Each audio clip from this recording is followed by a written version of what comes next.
Thank you, Madam Chair. This has long been an active subcommittee, and I appreciate your diligence in reviewing pending legislation.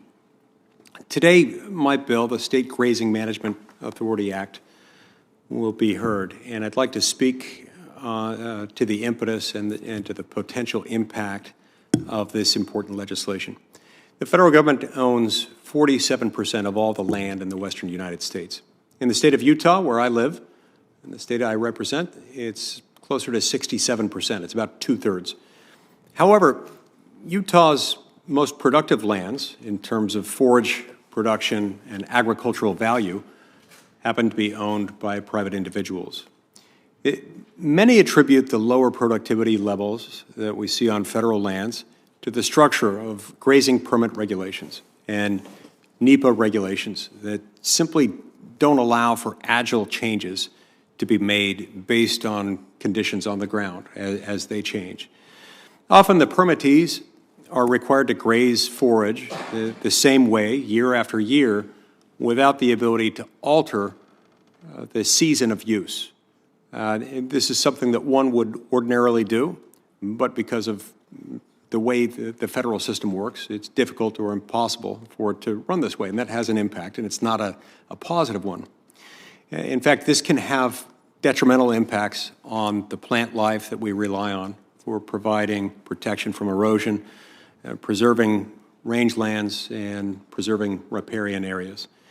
These inflexible regulations and other requirements imposed by the federal government often outcompete the good intentions of federal employees who are tasked with managing the land. However, in Rich County, we've seen some pretty impressive results from alternative methods of management.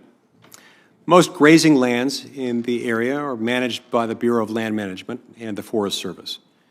As with most grazing permits, the lands are grazed typically from May through September.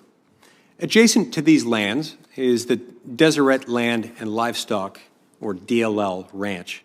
Since the 1980s, this ranch has used a prescriptive grazing strategy of rest rotation.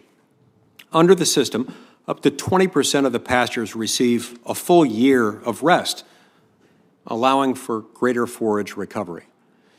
And here's the kicker. The stocking rate on these private lands is nearly double that of other nearby allotments. Essentially, that means that the land can sustain double the number of animals. This innovation, brought about by local ingenuity, has increased economic output and also the health of the rangeland. This work and these results led to a massive collaboration between 38 producers on 10 neighboring allotments, combining to create Three Creeks Grazing, LLC. This group has worked to improve private, federal, and state lands by implementing similar grazing techniques, techniques that would never be possible if they were operating on federal land alone. Beyond this, the improved range conditions have led to a greater presence of wild game and fish while preserving multiple use mandates and protections. So as demonstrated here by this example, our rangelands are capable of so much more. We simply need to allow the flexibilities for innovation to spring up from where the work's actually done. And my bill would do just that.